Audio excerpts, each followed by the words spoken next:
Welcome to another episode of ScaleUp Club Monthly, the podcast dedicated to helping you scale your business and achieve sustainable growth. I'm Kevin Brent. And I'm Granger Forson. This month, we're diving into a critical aspect of scaling any business, team engagement. That's right, Granger. Building a motivated and engaged team isn't just about keeping employees happy. It's about fostering a culture of continuous improvement, shared purpose, and long-term commitment. Exactly. And when your team is truly engaged, they're more productive, aligned with your business goals, and contribute significantly to your overall success. So, let's explore some practical strategies for developing great team engagement habits. So, Granger, let's start with the basics. What exactly is team engagement? Team engagement is more than just job satisfaction. It's about creating an environment where employees are emotionally invested in their work and the company's success. They're not just showing up and doing the bare minimum, they're actively contributing, collaborating, and striving to achieve shared goals. That makes sense. And why is it so crucial for business success, especially for businesses looking to scale up? Engaged employees are more productive, innovative, and committed. They're less likely to leave, which reduces costly turnover. They also become advocates for your brand, attracting top talent and boosting your company's reputation. It's a win-win. You mentioned it's more than just happiness. Can you elaborate on the difference between happy employees and engaged employees? Absolutely. You can have happy employees who are content with the status quo, but they may not be actively contributing to the company's growth. Engaged employees, on the other hand, are passionate about their work and invested in the company's success. They're always looking for ways to improve and contribute beyond their assigned tasks. They're the driving force behind innovation and growth. So how do we actually foster this engagement? In this month's theme booklet, we mention a model called Stop, Start, Continue. Can you explain that? Yes, the Stop, Start, Continue model is a simple yet powerful framework for gathering feedback and driving continuous improvement. It's based on 3 simple questions. What should we stop doing because it's no longer useful or effective? What should we start doing to improve team performance and culture? And what should we continue doing because it's working well? I like how straightforward that is. Can you give some examples of questions we could ask within each category? Sure. For Stop, you could ask, are there any meetings that feel unproductive or could be combined? Or are there any processes that are slowing us down? For Start, you could ask, what new technologies or tools could we adopt to improve efficiency? Or what training or development opportunities would help us reach our goals? And for Continue, you might ask, which of our current practices are contributing most to our success? Or what are we doing well that we should keep doing? Those are some really practical questions. How often should teams be having these stop, start, continue discussions? We recommend integrating this into existing rhythms. It can be used quarterly during strategic planning sessions, weekly during team meetings, or even just as a quick check-in with team members. The key is to make it a regular practice, not a one-time event. That makes a lot of sense. So beyond these regular check-ins, the booklet also talks about retention interviews. What are those, and how do they differ from regular performance reviews? Retention interviews are proactive conversations focused on understanding employee needs, aspirations, and overall well-being within the company. Unlike performance reviews, which tend to focus on past performance, retention interviews are forward-looking and center around growth and alignment. They are about ensuring that your best people are thriving and engaged, not just staying. So it's less about convincing someone to stay and more about creating the environment where they want to stay. Exactly. The booklet emphasizes reframing these as growth and alignment conversations, or even thrive conversations. This shift in perspective emphasizes the importance of employee development and ensuring their goals align with the company's vision. Can you give some examples of the types of questions you'd ask in a retention interview? Certainly, you might ask, what do you enjoy most about your role?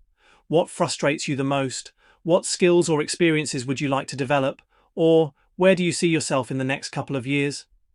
It's also a good opportunity to understand any potential roadblocks they are facing and explore how the business can better support them. The booklet also mentions the importance of including a discussion around values in these conversations, right? Yes, that's a crucial component. Asking about how well the company upholds its values and where the employee feels aligned or misaligned can be incredibly insightful. It's a chance to ensure that everyone is rowing in the same direction, so to speak. Are there any real-world examples of how these interviews have benefited companies? Absolutely.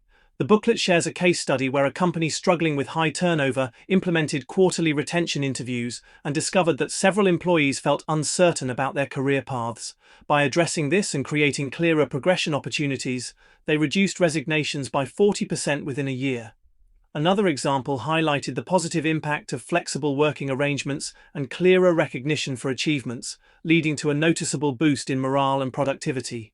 Those are impressive results. It sounds like these conversations can be really valuable, especially for smaller teams. Yes, for small teams, owners often assume they just know what their people need. But these formal discussions can uncover hidden concerns or patterns that informal conversations might miss. It can also help prevent unexpected resignations, which can be incredibly disruptive in a small business. So you mentioned the importance of integrating company values into these conversations. How exactly do you do that effectively? It's all about weaving values into the fabric of your existing rhythms, both in stop-start-continue meetings and retention interviews. For stop-start-continue, in addition to discussing processes and habits, ask how well the team is living the company's core values. Can you give some specific examples? Sure, for each value, you can ask, what behaviors or actions are not in line with our values? What new habits or behaviors would help us live our values more fully?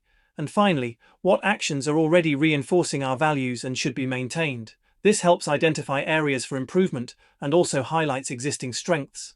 How would you integrate this into the regular business rhythm? The booklet suggests dedicating time during your quarterly G90 summit to discuss values alignment, encouraging team members to share examples of where they've seen values in action or where they haven't been upheld. You can also incorporate a quick values check-in during your weekly Smart 7 meetings, perhaps dedicating 5 minutes for team members to share a positive example or a challenge related to values. And how about integrating values into retention interviews? During retention interviews, it's a perfect opportunity to check how aligned employees feel with the company's values.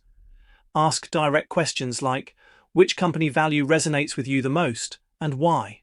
Have there been moments where you felt we weren't living up to our values? You can also use the personal balance wheel, adding a values alignment category for employees to rate how well they feel the business embodies its core values.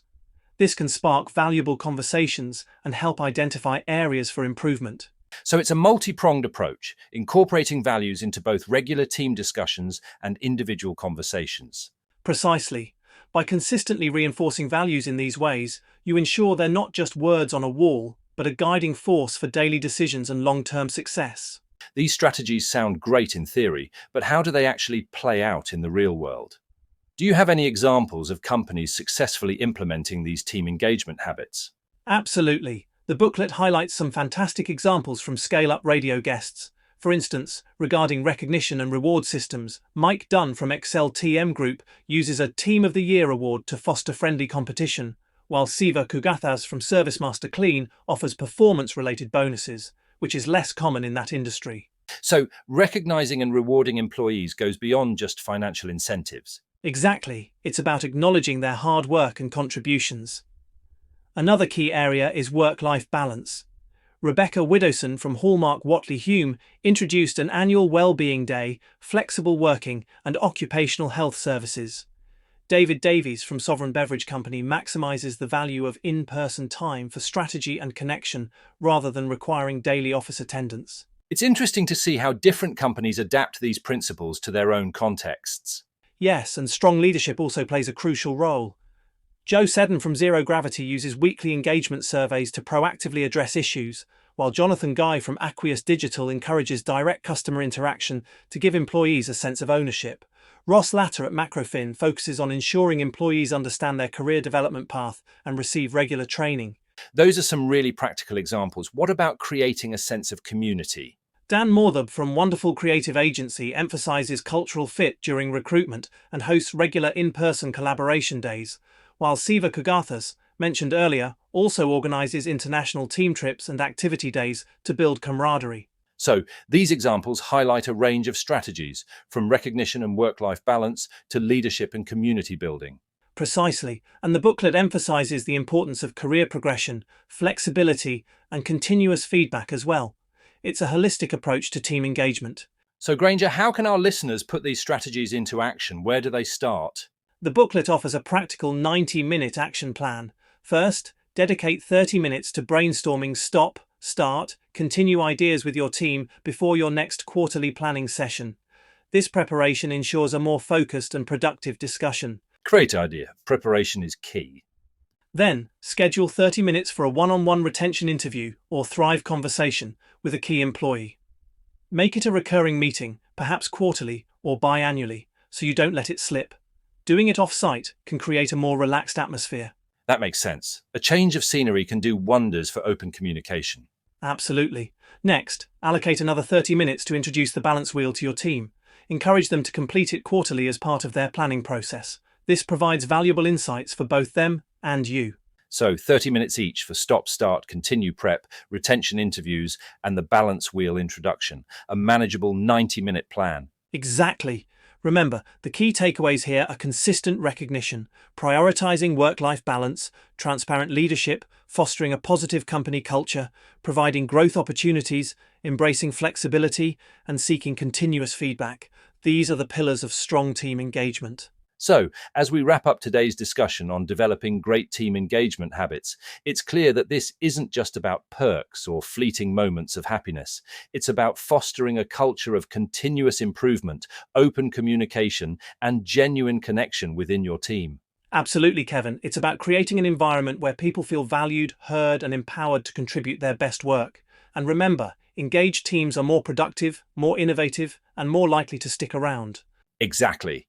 And that's a win-win for everyone. It's an investment in your people and in the future of your business. So, take that 90-minute action plan we discussed and put it into practice. Start those conversations, gather that feedback, and watch your team thrive. Thanks for joining us today on ScaleUp Club Monthly. We hope you found this discussion valuable. We encourage you to share this episode with anyone looking to boost team engagement and create a more thriving work environment. And be sure to check out the show notes for links to the resources we mentioned, including that helpful booklet on developing these habits. Until next time, keep scaling up.